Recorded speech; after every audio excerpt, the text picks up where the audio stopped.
자, 이번에는 집합건물 건축물 대상에서 전용면적, 주거 공용면적, 기타 공용면적을 갖다가 계산하는 방법을 갖다가 확인해 보도록 하겠습니다. 먼저 이제 공부에 들어가기 전에 집합건물에서 구분소유과 집합건물 용어에 대해서 먼저 확인하죠.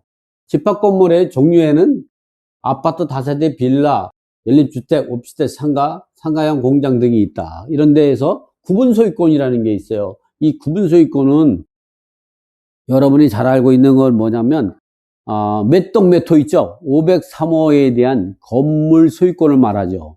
우리가 아파트 등기부라든가 집합건물 상가 등기부를 보면요, 그거는 건물과 건물 면적이 있고 건물 소유권에 대해 나오고 대지권에 대해서, 대지 사용권에 대해서 대지 지분이 나옵니다. 그러나 그건 엄밀히만 따지면 건물 등기부죠.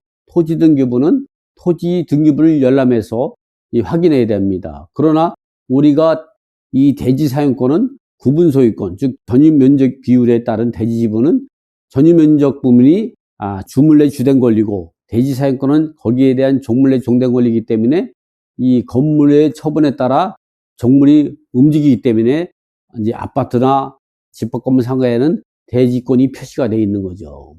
엄밀히 우리가 대지권에 대한 이제 문제가 생겼다든가 토지 별도 등기라든가 대지권 미등기일 때는 토지 등기부를 띄워서 그 소유권이 누군가를 꼭 확인해야 됩니다. 자, 어쨌든 구분 소유권은 뭐냐면 한 동의 건물 중 구조적 구분된 수개의 부분이 독립된 건물로 사용될 수 있을 때마다 각 건물 부분을 목적으로 하는 소유권이다. 이거는 집합건물 소유 및 관리에 관한 법률 제1조, 제2조 1호에 나와 있는 거죠. 집합건물에 속한 독립된 각 가구당, 즉 1003호면 1003호의 구분된 공간에 대한 소유권이다. 건물 소유권이죠. 전유부분이란 뭐냐? 전유부분이란, 전유는 다른 말하면 전용부분이라고도 할 수 있죠. 요것이 전유부분하고 전용부분 같은 경우는요, 집합건물일 때는 같은 표현이에요. 그러나 면적이 같지만 예를 들어서 단독 다가구처럼 일반 건물일 때는 좀 차이가 있어요. 요거는 벽 중심에서 계산해요. 전용 부분은. 전유 부분은 벽의 외부부터 계산한다는 게 차이가 있다는 거죠.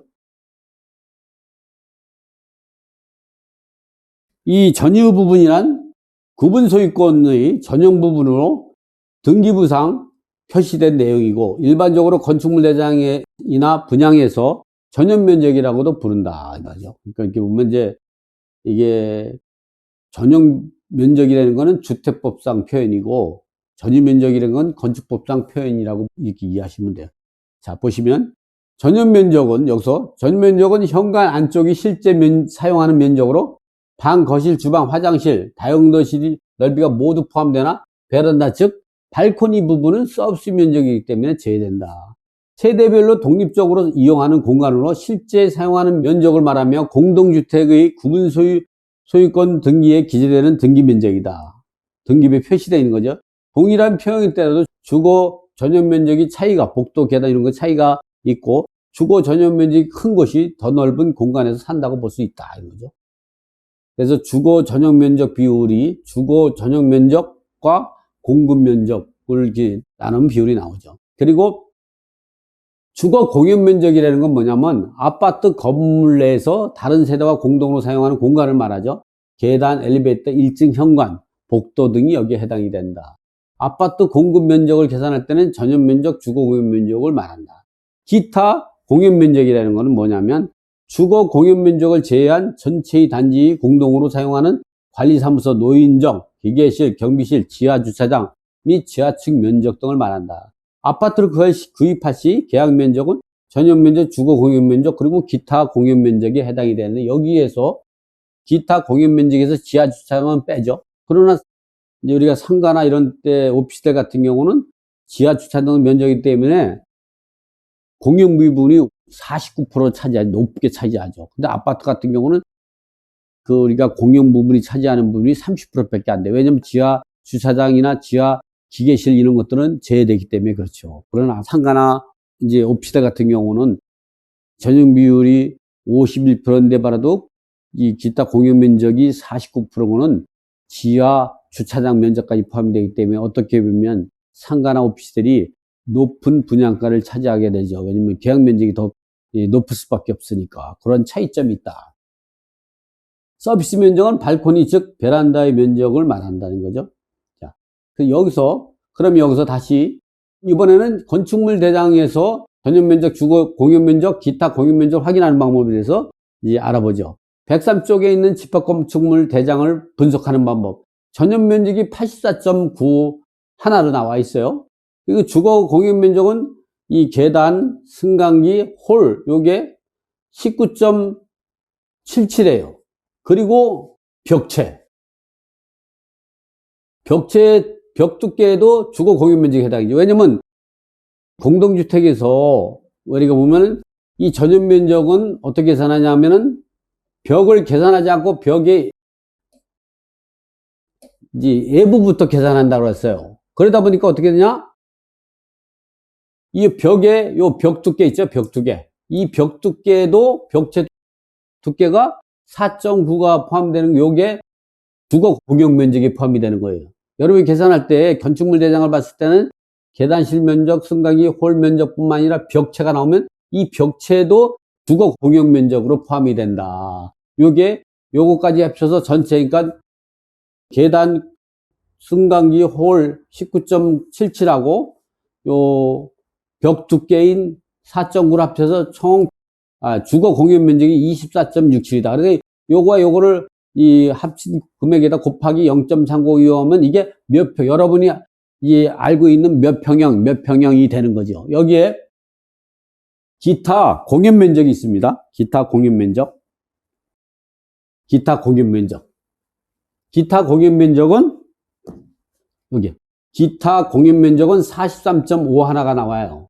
여기에서 이제 그 분양 면적에 포함되는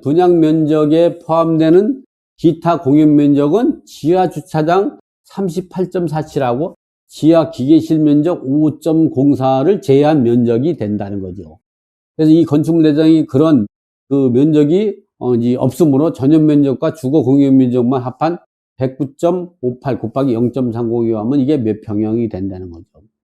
이러한 집합 건물이 공동주택인 경우 이렇게 분양 면적을 계산하지만 집합 건물이 상가나 오피스텔 등인 경우에는 지하 주차장과 지하 면적을 포함시켜 153.09로 계산하게 된다는 거예요. 그래서 상가나 오피스텔 같은 경우는 공용 면적이 비율이 크고 그만큼 분양가도 높게 이루어지죠. 분양가도 높게 된다는 거. 자, 밑에 걸 한번 다시 보면 이번에는 전용 면적이 공통점과 차이점을 우리가 한번 좀 공부를 해보죠. 자, 아파트, 상가, 오피스텔 등의 집합 건물에서 건축법상 전용 면적은 안목치수, 내벽 두께를 제한 벽으로부터 이 안목치수라는 거는 벽을 보는 데서 벽 중심을 쳐다지 않고 벽에서 보이는 외부를 안목치수라고 그래요. 이게 안목치수. 내벽 두께를 제한 벽으로부터 보이는 면적에서 서비스 면적을 발코니를 제한 면적이 전용 면적에 해당된다. 하지만 현재에는 근생 건물이라든 근린생활시설이나 단독주택, 다가구주택과 같이 집합 건물이 아닌 일반적인 독립 건물에는 벽체 중심에서 계약을 한다는 거죠. 전용 면적을 계산한다는 거. 그러니까 우리가 집합 건물일 경우는 안목치수로 계산한다. 집합 건물이 아닌 단독 다가구 일반 상가 건물 같은 경우는 벽체 중심에서 계산한다. 벽 중께에서 중간으로 계산해서 이쪽을 전용 면적으로 계산한다는 거죠. 그러나 저기 같은 경우는 집합 건물일 경우는 안목치수 즉 벽에서 외부에서 계산한다는 거죠.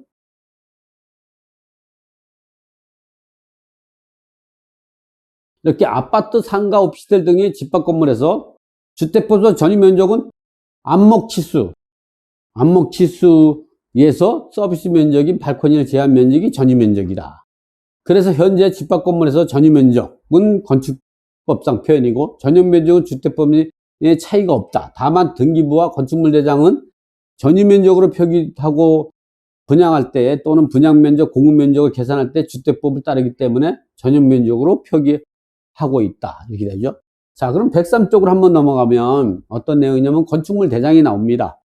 집합 건물 건축물인데 여기서 보면은 전용 면적은 우리가 요 84.91가 되는 거예요. 그래서 이 전용 면적 곱할 때 여기 곱하기 0.3025를 곱하면 이게 몇 평, 이제 전용 면적이 몇 평형이다. 몇 평이 되는 거죠.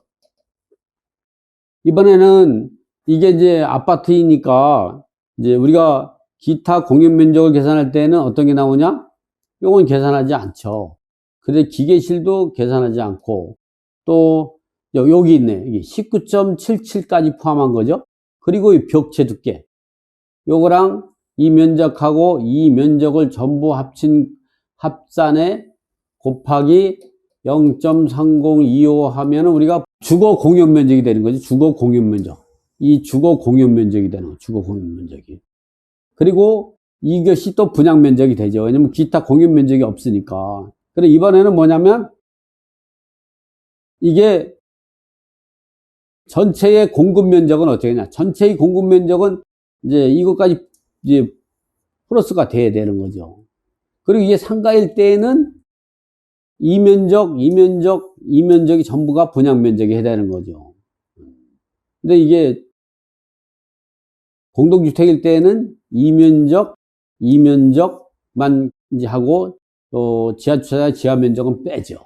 이렇게 계산한 거를 좀 전에 여러분이 이걸 갖고 이제 혼란스럽다면 좀 전에 갔던 우리가 이제 그 도표를 다시 돌아가 가지고 그 내용을 하고 이걸 다시 비교하는 방법으로 이렇게 하면은 그 내용이 앞에 설명했던 내용들이 이걸 갖고 설명한 거니까 되니까 앞에 돌아가서 다시 캡처해 놓고 보고 이렇게 비교해서 보시면 지금 우리가 공부했던 이런 내용들을 자세히 확인할 수 있습니다.